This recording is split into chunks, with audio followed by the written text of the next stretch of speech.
ayan guys, after 1 year and 3 months, bali nag-upgrade tayo ng ating gadget sa pagbablog from SGRC to DJI Mini 3. Wow. Ayan guys.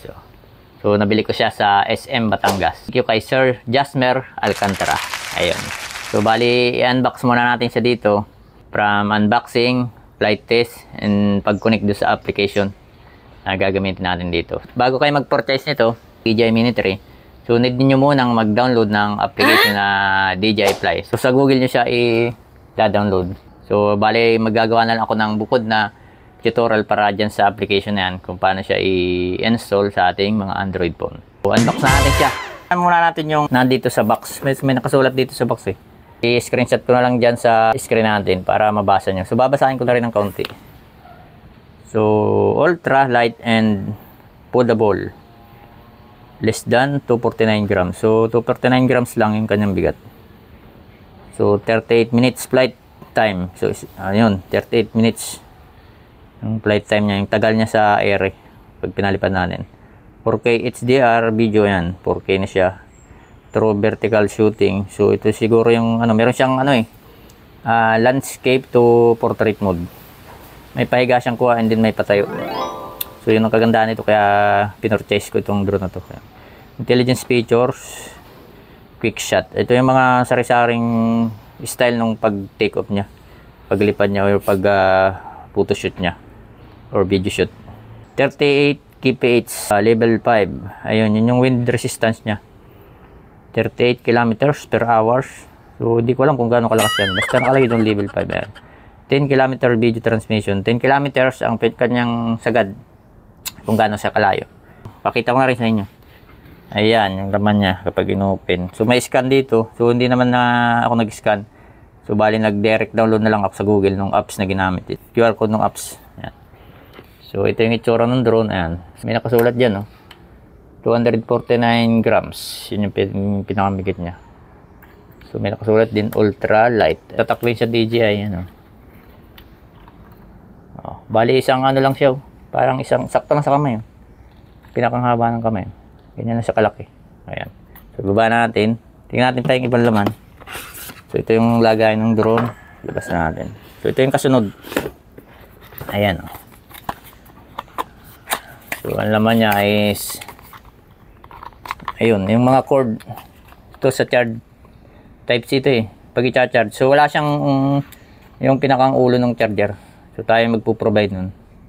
So wire lang yun nandito. Ayan. And then panlaman ito. Ayun, yung mga wire na pang-connect doon sa remote. Mga wire to. Sa remote to eh. And then doon sa ating device. So yan, mamaya ko lang i-explain para doon sa flight test tutorial kung paano siya ikabit. So wire yun naman niya.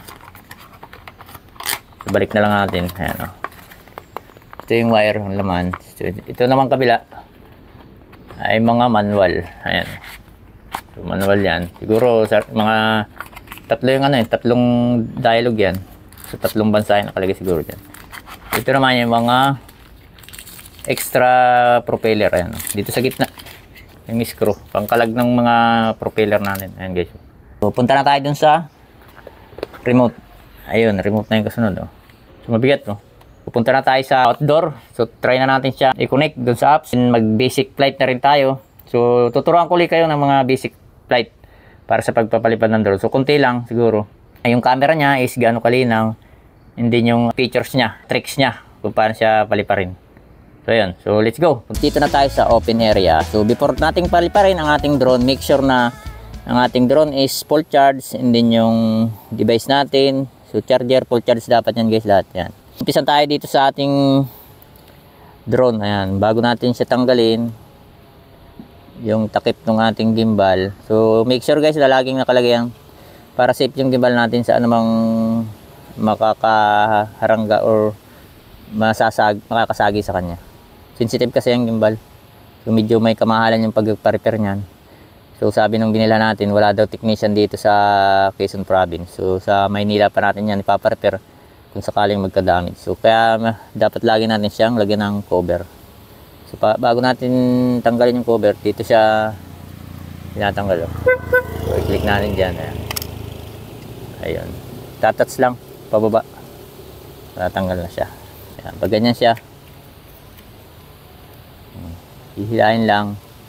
Ayan. And then ito, nasa baba. So, iharap natin. Tatalikod natin sa atin. Ayan. So, pababa siya. Pag i-open natin, ayan o. Ayan. Pag ganun, pababa. Hindi siya pag ganun. Kasi pag ganun, may posibilidad maputol siya. So, pababa. Yung drone nakaharap dun. Patalikod sa atin. Ayan o. So, smooth lang siya. Ayan. So, dito naman tayo sa remote. So, yung joystick niya, yung handle ng joystick nandito sa gilid. Ayan o. So, kunin natin siya. Nakapasok siya dyan. So, rubberized naman yung pinaglalagay niya. Kaya madali siyang makuha. Gaganunin na natin yan. Tapos, screw natin. Ayan. Ayan. Kahit hindi na masyadong mahigpit. So, yung kabila. Screw. Ayan. Device. So, meron siya dito. Nahatak. Ayan. Dito ilalagay yung device. And then yung wire. Yung connector. Ito. So, ito yung sinasabi ko guys. Bali yung connector na kasama dito is tatlo. Ayan. So, meron sa Android, sa iPhone. So, ito yung sa iPhone. Connector sa iPhone. Type-C to iPhone. So, itong isa. Type-C naman to Android yung hindi siya Type-C. So, from remote. Ito sa remote. And then, ito yung sa phone. Yung hindi siya Type-C. Yung old model na cellphone. Ayan. Meron din siya. So, ito naman yung Type-C na yung cellphone. So, parehas siyang Type-C sa remote and then sa cellphone Type-C. So, baka guys magkabaliktad lang. So, make sure na itong may number na ito. Parang barcode. Ito yung sa phone. So, yung dito sa ating remote is wala. So, pakita ko sa inyo. Ano, dapat wala yan. Baka magkabaliktad kasi yung lagay niya. So, ganyan sa akin nung una kong i-connect na baliktad. Kaya hindi gumagana yung remote. Hindi lumalabas doon sa screen ng phone. Ayun. So, yan. Ito yung may barcode sa phone natin. So, ilagay na muna natin yung phone natin. So, yung butas dapat dito sa tapat nung may wire. Ayan. So, ilagay natin siya. So, ito nakahatak naman siya. So, pag ganyan, and then ayan.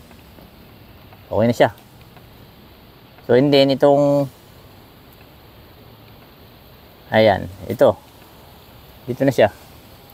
So, Type-C, parang yung sa charger ng cellphone. Dito natin ilalagay. Ayan. Ganun lang. So, make sure guys, bago tayo magpalipad. So, nakapag-download na tayo ng DJI app. Pina-download siya sa Google. So, ang pangalan niya is DJI Fly. So, gagawa na lang ako ng bukod na tutorial para sa pagda-download nitong application na to. So, ganito yung itsura nyo. Ayan. So, screenshot ko na lang din siya para malinaw. DJI Fly. Bago natin i-on yung ating drone, isang diin, then didinan ulit natin. Yung pangalawang diin, i-hold na natin, tatagalan natin. So, try natin. Unang diin, then, yan. Ayan, buhay na siya. So, gano'n, nakabuhay na siya. Ayun, and then yung drone natin, gano'n din. Unang diin. So, yung pangalawa, tagalan natin. Ayan, buhay na siya. So, ang palatandaan, pag buhay na yung drone, so, may ilaw yung sa gilid din. Ayan, may nagbiblink sa mga pakpak niya. Ayan. Bali guys, nagpalit tayo ng device. Yung C55 nating Realme ay minsan hindi gumagana. Minsan gumagana. Nagkataong hindi gumana dito sa atin ngayon. So, pinalitan natin ng Oppo Reno 12. So, pinalit ko yung Oppo Reno 12 natin na 5G. Kasi yung C55 natin hindi 5G. Baka yun ang dahilan. Kaya minsan hindi kumukunik. Minsan kumukunik.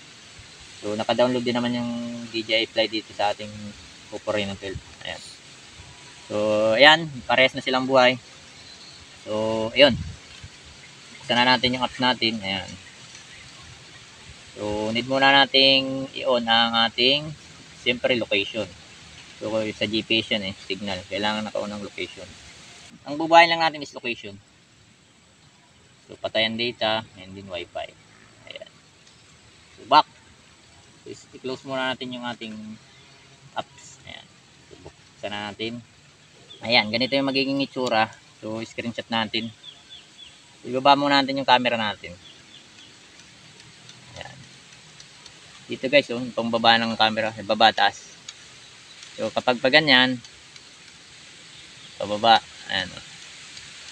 Bababa. Pagpakaliwa yung pihit. Ayan. Ayan, bumababa na siya. Natin i-calibrate. So, itong 3 dot sa taas. Natin 3 dot. Ayan.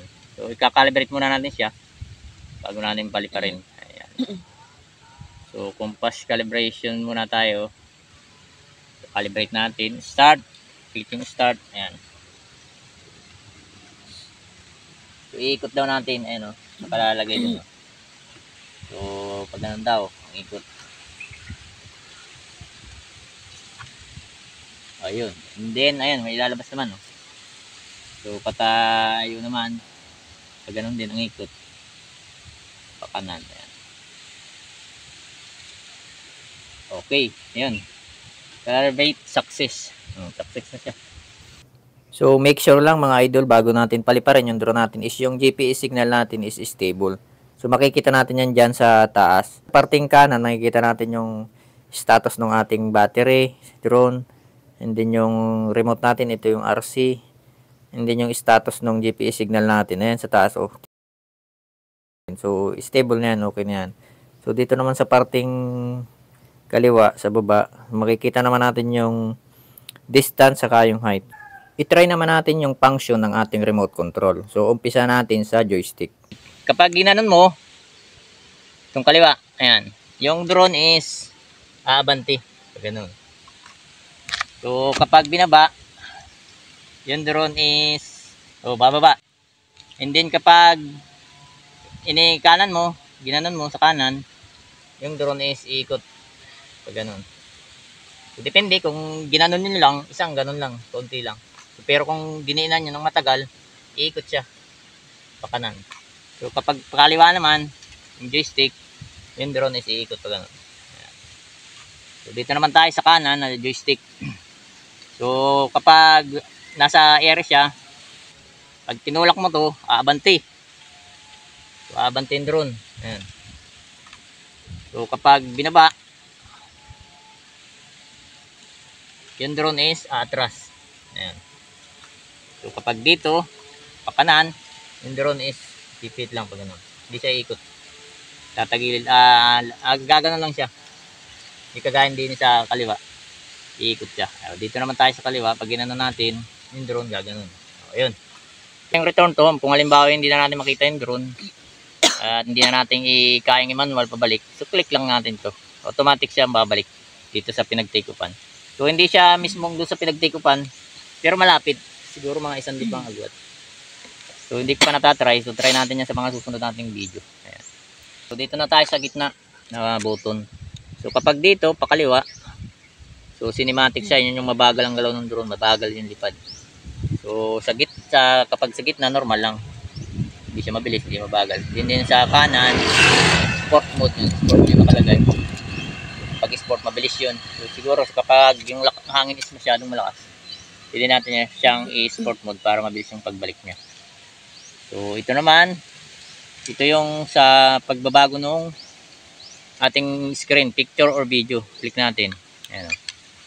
So, mababago siya sa video. So, kapag click mo ulit siya ng isa, babalik siya sa picture. Ayan. So, dito tayo sa ito. Ito naman yung video natin is tutungo. Yung camera doon sa drone. Kapag click natin ng isa.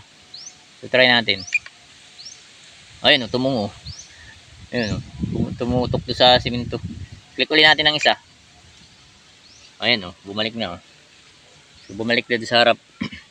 Yun lang. So, and then, dito tayo sa kaliwa. Ito yung camera na i-ano ko na kanina. Kapag pakaliwa, tataas. Ayan. Kapag pakanan, ayan tataas yung camera. Pakaliwa, bababa yung camera. Pakanan, tataas. Ayan. Ganun lang. Pituwid lang muna natin. Dito naman tayo, sa kanan. Itong pindutan dito sa likod. So, ito na yung, button ng camera and then button ng picture natin. So, itry natin sa picture. naka-picture siya eh. So, ito yung palitan, video, and then camera. O, click na natin dito sa likod para mag-camera shoot siya. O, ayun. Isang picture na tayo. So, ilipat naman natin sa video. Ayan o. So, kapag ginanya mo, pa-video siya, click lang ng isa dito, i-play na yung video niya. Ayan, click natin isa. Ayan. Automatic, save na sa ating SD card and din sa phone. So may take off dito sa apps and then may take off sa remote. So unahin natin itong take off sa remote. So bali may dalawang klase yung take off natin. Ito yung take off sa remote gamit yung remote control natin and then yung take off gamit yung application natin. Bago tayo mag-start ng take off sa remote, kailangan mo nating i-warm up yung ating drone. Natin na i-V-shape yung ating dalawang joystick. V-shape para mag-ano siya, mag-warm up. So, iikot yung propeller niya, yung gilis eh. Pero hindi sila tataas. Sabay, ayan. O, take off na natin siya. Pindutin lang natin ito pataas. Take off na siya. Hala. O, ayan, naka-take off na siya. O. Take off lang yun. So, pwede nating itaas, ibaba. O, ayan. Ayan. Kita yung, ano. Ayan guys, oh. So medyo malabo lang yung camera natin kasi hindi gumana din yung C55 natin sa ating remote. So kung ginamit natin sa ating Oppo Reno 12 yan. So gaya ng dati, so ulitin natin yung sa joystick. O pag inabante, itong sa kaliwa, tataas. O kapag binaba, kapag binaba, o down, bababa. Kapag pinit dito, ikot yung drone. Ayan o, ayan o. Para pinatin sa atin. Para kita tayo. Ayan o. Hindi tayo kita, ibaba natin yung camera. Ayan o. Tapos mag-screenshot tayo. O, ngiti. Okay. So, kapag man, ibalik mo natin sa nakarap doon. Balik mo natin. So, kapag ito, kaliwa, iikot yung drone. So, kaliwa, ikot lang. Pero hindi siya alis sa tayo. O, ayan. Okay. So, dito naman tayo sa kanan na joystick. Kapag itinulak natin, pag ano, naabante. Pataas. O, ayun. Mabante, oh. O, kita nyo guys. Kapag inatras, atras. O, atras yung drone. Sige. So, kapag naman pa kanan, ano lang siya, yung parang lalakad siya pa kanan. Ayan, o. Ayun. So, kapag pakaliwa, kita ba doon? Oo. Pakaliwa, o, ganun lang. O, so, ikita na natin. O, nakatalikod sa atin yung drone guys, yun ha. So, bukod pa yung, kung halimbawa, nakarap sa atin yung camera, yung pag magandang tinan yung magti-take off. So, ganun yung karamihang video ko eh, nakarap sa atin yung camera. So, bali kapag professional na kayo sa pagpapalipad, magagawa nyo na yun. So, sa ngayon, dyan muna tayo, nakatalikod sa atin, para maganda yung tutorial natin. So, ibaba na natin, itatry naman natin yung sa apps, yung paano siya i-take off dito sa apps. So, ibaba na natin, daan-daan. Diyos ko po, Rudy. Dito naman tayo sa take off sa apps, sa DJI Fly apps. Ito siya, oh, makikita nyo yung arrow. Sipinsa natin. Ayan, oh, may arrow siya doon sa parting kaliwa. So, ganyan yung pag-take off. So, pag i-take off natin siya, click natin yung arrow yan. Ayan. So, and then, itong nakalagay sa take off, ayan, oh, screenshot din natin. May take off dyan. So, automatic take off. The aircraft will automatic take off. An altitude 1.2 meters. Ayun. Automatic daw angat siya sa 1.2 meters. Ayan. So, di na lang natin yung take off. Ayan. Oh, kita mo? Ayan lang, 1.2 meters. Ganun lang siya kababa. Okay. Yan yung take off natin. Kita nyo na yung take off sa remote and then take off dun sa apps natin. O, yun. Ganun lang. So, ibaba na natin ulit. So, manual na. Landing. Kahit naman idiin mo siya ng sagad, yung ating joystick, hindi siya babarog. Kasi kontrolado nung drone yung pag-landing niya. So, parang may sensor siya para hindi siya bumarog dun sa simento natin o sa lupa. Kahit idiin nyo ito ng nakasagad na ganyan. automatic siyang hindi babarog, dandahan siyang lalapat dito sa simento. So, ganun yung kagandahan ng DJI. So, itry naman natin i-take off yung drone natin nang nakaharap sa atin yung camera. So, dalawang klaseng anggulo yung ating gagawin dito para malaman natin yung result ng video footage ng ating DJI Mini 3.